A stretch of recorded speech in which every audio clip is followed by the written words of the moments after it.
Bonjour à tous, nous continuons nos séquences sur la confiance en soi et aujourd'hui je reçois Stéphanie Gros, responsable des équipes olympiques de triathlon. Alors Stéphanie, la question de la confiance en soi, comment ça se traduit dans ta pratique et qu'est-ce que ça t'évoque? Alors déjà, dans ma carrière d'entraîneur, c'est vrai que j'ai eu à gérer cet aspect avec les athlètes parce que au quotidien, à l'entraînement, c'est quelque chose sur lequel on travaille, c'est-à-dire chaque séance sert à faire, à faire gagner de la confiance à l'athlète, à lui donner de la confiance. Donc en fait, l'entraîneur, construit les séances qui vont permettre ensuite à l'athlète de certes pratiquer, mais surtout, mieux maîtriser les habiletés et ainsi gagner de la confiance en leur capacité à faire les choses.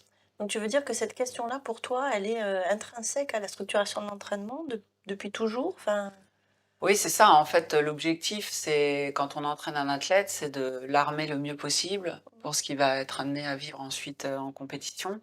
Et lui donner aussi des armes psychologiques, en voilà, en lui faisant gagner de la confiance, à travers, de ce qu'il va être en mesure de réaliser sur les différentes séances. d'accord. Bon, pour toi, l'outil principal, on va dire, c'est cette sécurisation des acquis pour se sentir confiant dans ce qu'on est capable de faire. Voilà, à la hauteur et bien armé le jour J. Ouais. Et est-ce que tu fais d'autres choses? Donc oui, en tant qu'entraîneur, on travaille beaucoup ça au quotidien et ensuite, il y a le jour de la compétition, Mmh. comment aider, l'athlète à gérer, l'enjeu, l'événement, les attentes de ce jour J.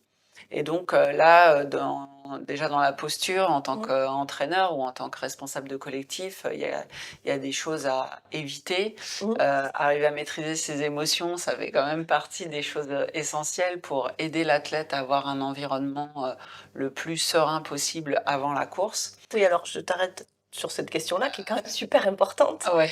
Tu fais comment? Parce que c'est bien de dire qu'il faut gérer ses émotions, mais Ah c'est il y loin a d'être facile quand même, enfin. bien sûr, c'est-à-dire qu'il y a aussi un travail à faire sur Mmh. soi, pour être capable d'avoir les mots justes, Mmh. et d'avoir la bonne posture, ne pas surjouer, le jour J, pour ne pas ajouter du Mmh. stress, à l'athlète et justement être un peu, l'ancrage de confiance pour lui, Mmh. en montrant une, une stabilité, la plus maîtrisée possible.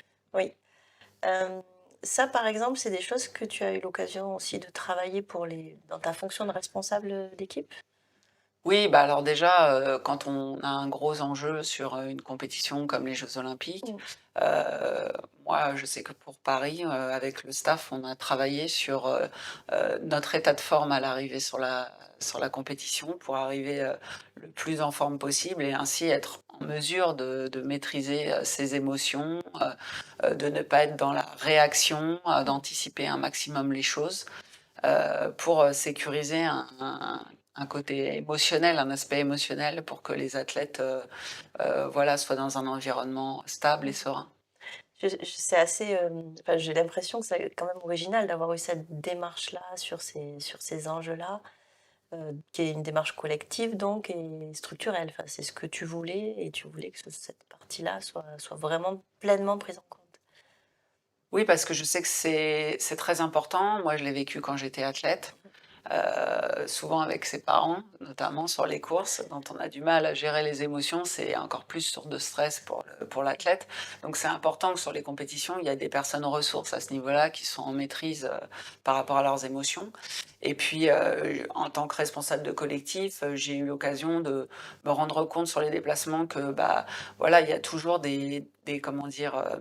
Des choses qui arrivent qui étaient pas prévues et qu'il faut être capable de rebondir rapidement, s'adapter et au plus on le maîtrise en tant qu'encadrant, au mieux c'est vécu par les athlètes et voilà, au plus on va comment dire? Paraître déstabilisé, au plus ça va être anxiogène pour les athlètes. Mais l'idée, c'est de ne pas rajouter, disons que ce sont des situations à très haute pression déjà pour les C'est ça, athlètes, donc de pas rajouter de la difficulté à une situation qui elle-même est évidemment complexe et c'était le cas de Paris, exactement, OK.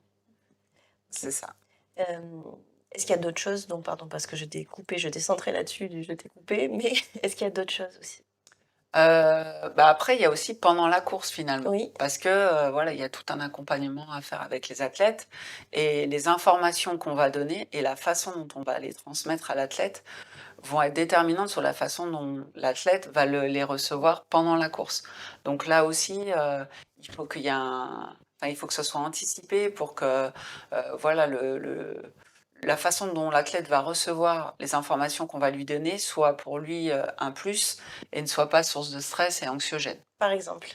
Bah, quand il y a par exemple un athlète qui revient de l'arrière, bon, bah, faut être capable de donner l'écart et d'évaluer, d'aller plus dans le sens de comment tu peux maîtriser cet écart, plus que dans le sens de l'écart est en train de fondre.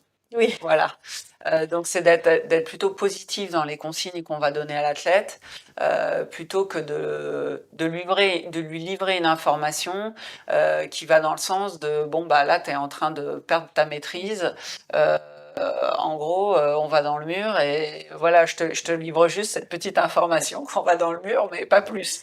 Le rôle, c'est vraiment d'être un bonus pour l'athlète et donc d'être capable de lire la course de notre place, pardon, et pour ensuite leur donner l'information de manière à ce qu'il y ait une prise de recul et une analyse qui lui permettent de l'apprendre et de tout de suite agir en conséquence. Oui, formuler les choses pas comme des risques, mais comme des C'est solutions. ça, exactement. C'est c'est complexe, enfin, surtout dans le vif de l'action, bon. Ouais, faut être capable pendant la course de prendre régulièrement un peu de hauteur, de se décentrer de l'action, Mmh. parce que sinon, c'est sûr que là, on peut complètement rentrer dedans avec toutes les émotions, et là, ça peut être plus compliqué. On voit de ce que tu en dis que pour toi, c'est un job à part entière, cet axe-là de pas perturber la confiance en tout cas, Ouais, c'est essentiel parce que c'est des moments où nous, on a une responsabilité en tant qu'encadrant. L'athlète, il vient pour livrer une performance, il s'est entraîné pendant des semaines, voire des années pour les Jeux Olympiques, pour ce jour-là. Donc c'est hyper important que l'encadrement soit vraiment en maîtrise et soit aussi près que l'athlète, finalement. oui, avoir la même exigence pour C'est soi ça, que pour l'athlète, bien exactement. sûr. Bon Exactement. principe. OK, ben, Stéphanie, merci beaucoup et à une prochaine fois pour, d'autres sessions de travail sur la confiance. Merci.